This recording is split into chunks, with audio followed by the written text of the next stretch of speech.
everybody, welcome back to the channel, or welcome to the channel. Today we are going to be replacing the rear deck speakers on this 2000 Impreza 2.5 RS, and they just sit, you can access them easily from the trunk. They just sit right under the trunk deck lid, and you can see there's only 4 screws holding them in, but those are the bottom of the screws, and you can't see through the tinted window, but these are the speakers on top of the trunk lid back here, and they are not just easily removable without wrecking this cardboard lid, because you can't just pop those covers off and unscrew them. So we are going to do a little project of removing the rear seat, removing some trim, remove that trunk lid deck, so that we can replace these speakers. So there aren't a lot of videos on how to do this. The couple that I've seen, you can kind of take 2 approaches. The way the manufacturer intended, where you pull the rear seat out and that deck lid off, and then you can do the work without wrecking that cardboard deck lid. And that's the way we're going to do it, because the other route, where people just kind of tear that cover off the speaker and do it from inside, usually you end up wrecking that cardboard deck lid, and it makes a big mess. So we're going to do it the right way. And the first thing that we're going to do is use a 12mm socket. There's a couple of bolts along the floor that you remove, and then you can tilt the seat up, and at the same time kind of pull it forwards, and then you can pull that bench seat out. See, now we'll do a quick inspection, and obviously we've got the sedan model, so there's doors here in the back. If you've got the coupe, it's a little bit different. You probably even have to take the front seats out to get access to this, but looking back here, it doesn't look that bad. Probably take a vacuum to it here before we put it back together, but no major rust spots or anything like that, so that's good news. And actually, if you have to, I think, pretty sure that's the fuel pump, so if you ever have to replace that, I think it's right there. But anyway, that's not why we're here today. So let's go ahead and work on removing the back of the rear seat. And to do that, there are some bolts down here, like there's one of them, and there's one on the other side, and then you lift up, and you should be able to get this seat back to come out. Just to give you a little bit of a better view, so you've got this rod that runs along the top in 3 places, and if we go look inside the car, you can see that there are 3 little hooks, one up here, in the middle, and in the back, and that's kind of how it hangs. So you put it back on, you hang it first, and then just rotate it down. But now we have easy access to this actual deck lid, and you can see, I'll crawl in here real quick, that it is held in place sort of by these push pins, and then these, I think these child seat anchors also have to come out. I'm not exactly sure if they have to or not. And then it's also held in place behind this trim. So we've got to get the trim loose so that we'll be able to pull this deck lid out to get it without breaking it. Because you can see it's already kind of broken a little bit here. And the speakers that are in here are aftermarket too. So I don't know exactly how they replaced it. But looking at the seat itself, everything back here is nice and clean. No rust or anything. So that's really good for the car. And I guess if you ever replace the suspension back here, you got to take the seat off anyway to replace the suspension. But that's not what we're doing today, so let's get back to the speakers. So first we'll use a trim tool to pry those 3 retainer push pins up and get them out of the way. All right, so the 3 child restraint, the safety seat restraint things back here have to come out. Those bolts go all the way down into the metal plate.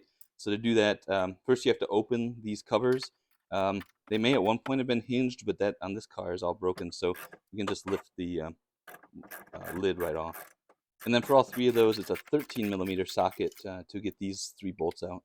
So now just to show you what we're going to try to do here, you've got the defroster cable, so we're going to disconnect that. The deck thing is just tucked underneath this trim here, but to pull it away, you've also got the side trim here. This one, the Christmas tree push pin, is actually gone, so that makes it easier for us, but you've got to take care of that, slide this out of the way, and then we're just going to pull the trim as far away as we have to in order to get the deck thing to be able to slide out.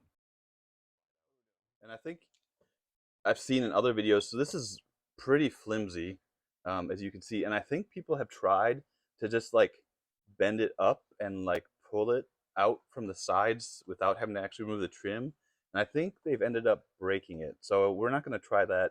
If you're willing to take more risk than I am, then you could certainly do that. But you can see that just right up under here is where the speakers are, and so hopefully we're about ready to where we can actually go replace those speakers.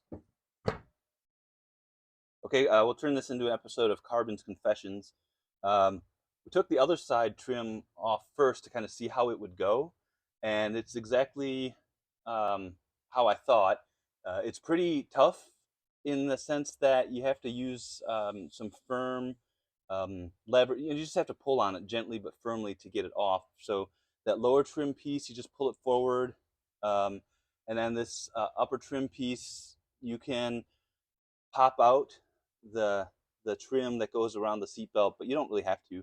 But anyway, you can see on the trim piece, there's a couple of push pins, and then there's some clips, and the clips go into these slots. And I think you really do have to pull the whole trim piece out to get the access that you need. Be careful of the defroster wire there. And the reason I'm showing it to you is because I thought we needed to take both of these off, and so I would show you taking the other one after we had done the first one. But really, I think you only need to take one, and then you can slide the deck piece out with only doing one side.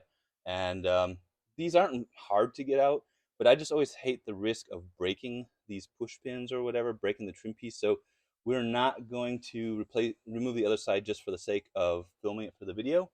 So I apologize for that, but it does come out in only a minute or two of just giving it some good effort and being careful not to break anything. But now we're going to try sliding out the deck piece and see if we can get it out without taking off the other trim.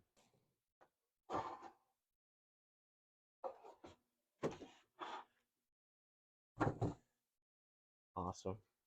Yeah, that came out super easy without having to take the other side trim off. So this is what that cover piece looks like, and honestly, compared to what I've seen on videos, this is fantastic. It looks awesome. It's all in one piece. It's not cracked. Obviously, it looks like it's been wet at some point.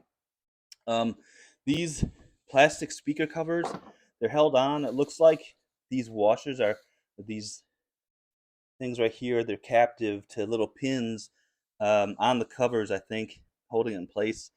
Probably something you can replace these speaker covers if you wanted to. We'll take a look at that. Maybe we want to do that as well. But this looks like it's in really good shape. And then back here on the deck, now we have access to the speakers. And assuming we got the right size speakers, these should just drop in, hit those same 4 screws, and hopefully it's pretty straightforward. The reason we're replacing these speakers is that on the driver's side rear, the speaker's broken, it's not working. But the only thing you really need to do back here is unplug the speakers. There's just 2 wires, and the connectors are different sizes, so you can't put them back on the wrong way. But you just need to pull them off. It's that simple. And like I said, these are aftermarket, and this is aftermarket wiring that somebody else did, tying it into the wire harness. But the way this is supposed to be from the factory, this is your speaker harness coming from the car, and then there's this little pigtail that hooks up, and then it runs to the speakers. And I'll show you in a little bit the new one that came with our new speakers that actually doesn't work, but I'll show you what it looks like. So the new speakers that we got, we don't think that they are drop-in exactly the same size. So instead of just removing the speakers, we're going to remove the plate that the speaker is attached to and pull the whole thing out. And that way we can look and see if the speaker will fit in or if we have to do any modifications. So we're going to use a 5/16 socket to pull out 3 screws on the driver's side and 5 screws on the passenger side to pull these plates off that have the speakers attached to them. And I disconnected the wiring already to the speaker, so this should just lift out of the back of the car. All right, here's the speakers side by side. The old one's obviously on the right, and that's a 5 1/4 inch JBL speaker, and what we bought is a 6 1/2 inch MTX Terminator set of speakers. So obviously the numbers are bigger for the new one. So we're going to take the old one out, see if the new one will just drop in the hole, and then if we just need to put in some different mounting holes. But first, let's take the old one apart.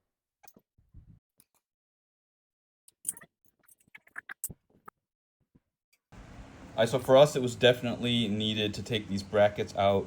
The 6 1/2 inch speakers, they do fit. It drops into the bracket, but it's a nice metal plate, so you can drill your own holes for mounting, which is what we did.